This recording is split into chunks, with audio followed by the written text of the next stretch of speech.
नमस्कार मित्रांनो, धनाजी टेक या यूट्यूब चॅनलवर आपले मनापासून स्वागत आहे।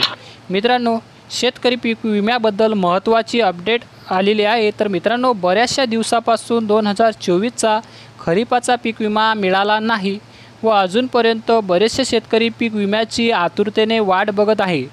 तर मित्रांनो, काही जिल्ह्यामध्ये पीक विमा सुद्धा मिळाला, पण हा पीक विमा किती मिळाला हे ऐकून तुम्हाला आश्चर्याचा धक्काच बसेल। तर मित्रांनो, चला बघूया आजच्या व्हिडिओच्या माध्यमातून की कोणत्या जिल्ह्यातील हा शेतकरी आहे आणि या शेतकऱ्याला किती पीक विमा मिळाला आहे, त्या व्हिडिओमधून आज बघणार आहे। तर मित्रांनो, या आधी व्हिडिओवरती पहिल्यांदाच आपण आला असाल तर या व्हिडिओला लाईक आणि या चॅनलला नक्कीच सबस्क्राईब करून ठेवा, जेणेकरून अशीच आपल्याला शेतकऱ्यांची महत्त्वपूर्ण माहिती या चॅनलच्या माध्यमातून दररोज मिळत राहील। तर चला मित्रांनो, बघूया।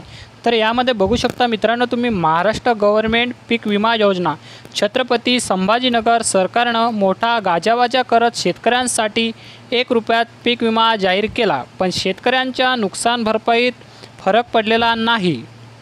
छत्रपती संभाजीनगर घडलेल्या प्रकाराची प्रशासकीय पातळीवरून कोणत्याही प्रकारची दखल घेण्यात आलेली नसल्याची माहिती शेतकऱ्यांनी एबीपी माझाशी बोलताना दिली आहे।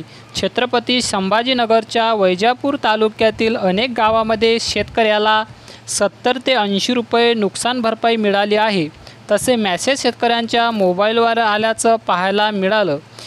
शेतमालाला भाव नाही, नैसर्गिक आपत्ती यात मेटाकुटीला आलेल्या शेतकऱ्यांची सरकार आणि विमा कंपन्यांनी थट्टा केली असं एकंदरीत चित्र दिसतंय। छत्रपती संभाजीनगरमधील एका शेतकऱ्याने बोलताना सांगितले की पीक विम्याचे 70 रुपये आले आहेत, पण खात्यातले पैसे काढण्यासाठी 1000 रुपये बॅलन्स खात्यात ठेवावा लागतो। पीक विमा खात्यात जमा झाल्यानं खात्यातील बॅलन्स 500 रुपये झालं आहे। विम्याचे 70 रुपये काढण्यासाठी अगोदर 500 रुपये टाकावे लागतील। आता हे 500 रुपये आणून कुठून, असाही प्रश्न एका शेतकऱ्याने उपस्थित केला आहे। तर विम्याच्या 73 रुपये 71 पैशाचं काय करू, 3 मजली माडी बांधू, संतप्त शेतकऱ्याचा सरकारला जवाब आहे। भरत कारभारी तुपे हे वैजापूर तालुक्यातील बाभुळगाव येथील शेतकरी। त्यांची 2 एकर शेती आहे। त्यापैकी 1 एकरात या शेतात त्यांनी मागील वर्षी मका लावली होती। मका पिकाला त्यांना साधारणतः एकरी 30,000 रुपये खर्च आला। मात्र त्या पिकाचं नैसर्गिक आपत्तीमुळे उत्पादन कमी झालं, त्यातच भावही कमी मिळाला। त्यांना पीक विकून 14,400 रुपये आले, म्हणजेच त्यांना 15,000 रुपये 600 रुपयांचा तोटा झाला। झालेल्या नुकसानाची त्यांनी तक्रारही केली होती, मात्र विम्याचे 73 रुपये 71 पैसे त्यांच्या खात्यावर पडल्याचा मेसेज आला। या पैशाचं काय करू, 3 मजली माडी बांधू का, असा प्रश्न त्यांनी थेट सरकारला उपस्थित केला।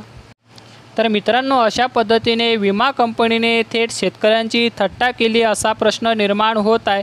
तर मित्रांनो, अशा पद्धतीने मी तुम्हाला महत्त्वपूर्ण माहिती पोहोचवली। मित्रांनो, आपल्याला जर व्हिडिओ आवडला असेल तर व्हिडिओला नक्कीच लाईक करा आणि चॅनलला नक्कीच सबस्क्राईब करा।